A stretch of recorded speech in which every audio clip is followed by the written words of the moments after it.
So let's talk about Solo, the Star Wars box office story. But that's Solo, like so low. Ha.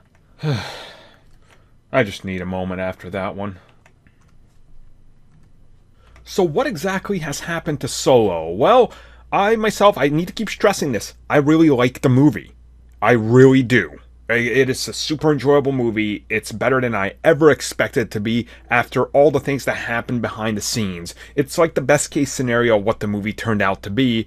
But of course, we saw that there was a huge decline in the box office in its opening weekend, just day over day, and what that opening box office was. Of course, expected to make like 150 million over the 4 days. It made a little bit over 105, so not exactly astounding at any measure. So going into the second weekend, we knew that there was going to be a substantial drop. This is common. You're never going to hang on to like 100% of your audience or anything. And the second weekend box office has now come in with a decline of 66%. So I guess Order 66 was effective.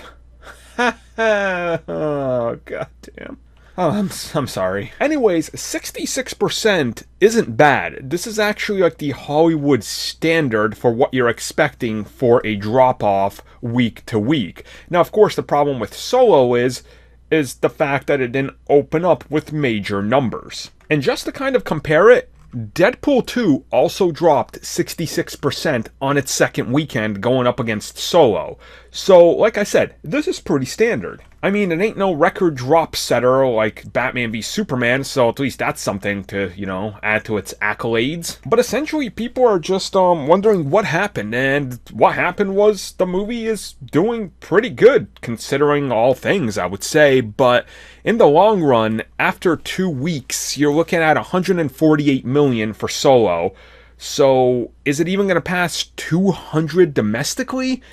Probably not at this rate, and that could be a problem, considering that movies like Rogue One opened up with way better numbers, but then again, it was stacked against Deadpool and Infinity War, and a bunch of other things that are coming out, like, horror movies, which people do watch, and things like that. So, it's an interesting time for Solo, but I don't think it's all bad. By the look of it, the movie's just going to barely make its, entire production and marketing back, so it's not going to be a complete loss, but I think it's going to have Disney kind of sit back and look back at the box office and just go, yeah, we should never do that again, which in the long run, it'll serve them right.